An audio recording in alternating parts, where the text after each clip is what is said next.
നമസ്കാരം. കഴിഞ്ഞ ദിവസം ഞാൻ പത്രത്തിലൊരു വാർത്ത കണ്ടു. തവനൂരിലെ മണിയേട്ടനെ കുറിച്ചുള്ളൊരു വാർത്തയാണ്. നിങ്ങളും കണ്ടു കാണും അദ്ദേഹത്തിൻ്റെ മരണത്തെക്കുറിച്ചുള്ളൊരു വാർത്ത. അദ്ദേഹം മൺപാത്രങ്ങൾ നിർമ്മിക്കുന്ന ആളായിരുന്നു.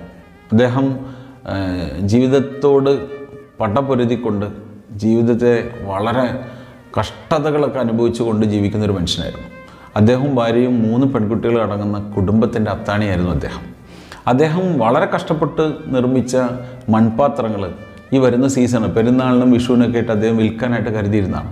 പക്ഷേ നിർഭാഗ്യവശാൽ അദ്ദേഹം പാത്രങ്ങൾ നിർമ്മിച്ച് അത് വിൽക്കാൻ സാധിക്കാതെ മരണത്തിന് കീഴടങ്ങുകയാണ് ചെയ്തത്.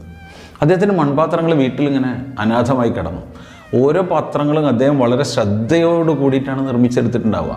മൺപാത്രങ്ങൾ നിർമ്മിക്കുക എന്ന് പറയുന്ന അതീവ ശ്രദ്ധ വേണ്ട ഒരു ജോലിയാണെന്നുള്ള എല്ലാവർക്കും അറിയാം. വളരെ കഷ്ടപ്പെട്ടാണ് അദ്ദേഹം ആയിരക്കണക്കിന് പാത്രങ്ങൾ നിർമ്മിച്ചെടുത്തത്.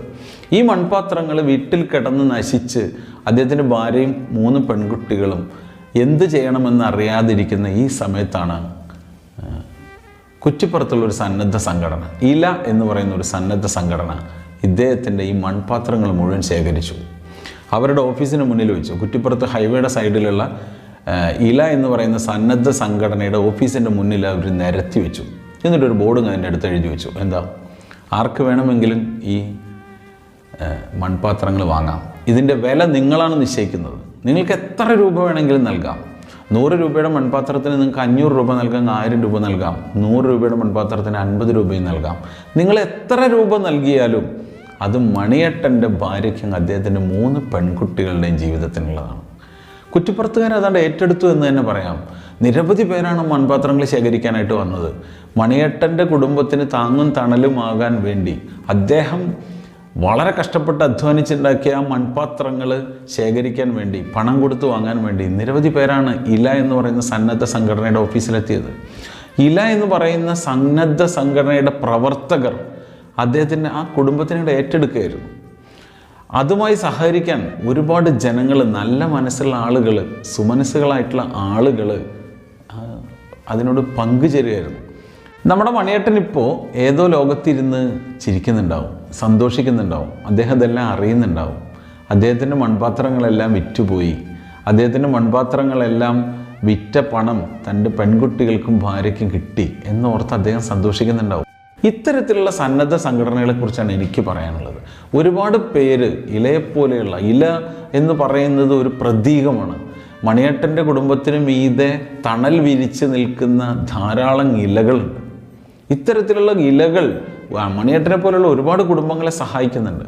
അവരുടെ കഷ്ടതകൾ നേരിട്ട് കാണുന്നുണ്ട്, അവരെ കണ്ണീരൊപ്പുന്നുണ്ട്, അവരുടെ ചേർന്ന് നിന്നുകൊണ്ട് ആശ്വസിപ്പിക്കുന്നുണ്ട്. ഒരു ലാഭേച്ഛയും ഇല്ലാതെ പ്രവർത്തിക്കുന്ന ഇത്തരത്തിലുള്ള നിരവധി സംഘടനകൾ നമ്മുടെ നാട്ടിലുണ്ട്. ഇത്തരത്തിലുള്ള സംഘടനകളെ സഹായിക്കേണ്ട റെസ്പോൺസിബിലിറ്റി നമ്മുടേത് കൂടിയാണ്. മണിയേട്ടൻ്റെ ഫാമിലിയെ ഇല സഹായിച്ചതുപോലെ ഇതുപോലെയുള്ള ഒരുപാട് കുടുംബങ്ങൾ നമ്മുടെ നാട്ടിലുണ്ട്. ഇപ്പോൾ ഈ പെരുന്നാൾ കാലത്തും ഈ വിഷുക്കാലത്തും ഈ ആഘോഷക്കാലത്ത് ഇത്തരത്തിലുള്ള സംഘടനകളോടൊപ്പം നമുക്ക് തോളോട് തോൾ ചേർന്ന് നിൽക്കാനായിട്ട് നമുക്ക് സാധിക്കണം. കുറ്റിപ്പുറത്തുകാർ മണിയേട്ടൻ്റെ കുടുംബത്തെ ഏറ്റെടുത്ത പോലെ ഇല മണിയേട്ടൻ്റെ കുടുംബത്തെ ചേർത്ത് പിടിച്ചതുപോലെ ചേർത്ത് പിടിക്കാനായിട്ട് ഈ ആഘോഷക്കാലത്ത് നമുക്ക് സാധിക്കണം. ഈ സംഘടനകളിൽ, ഇത്തരത്തിലുള്ള സംഘടനകളിൽ കൈമെയ് മറന്ന് പ്രവർത്തിക്കുന്ന ആളുകളോടൊപ്പം മനസ്സുകൊണ്ടെങ്കിലും ചേർന്ന് നിൽക്കാനായിട്ട് നമുക്ക് ഓരോരുത്തർക്കും സാധിക്കണം. ഈ അവസരം, ഈ ആഘോഷക്കാലം മണിയേട്ടനെ പോലെയുള്ള കുടുംബങ്ങളുടെ കണ്ണീരൊപ്പാൻ കൂടി നമ്മൾ പ്രയോജനപ്പെടുത്തുകയാണെന്നുണ്ടെങ്കിൽ തീർച്ചയായിട്ടും നമ്മുടെ നാട് വളരെ സുന്ദരമായിരിക്കും എന്നാണ് എൻ്റെ അഭിപ്രായം. Thank you.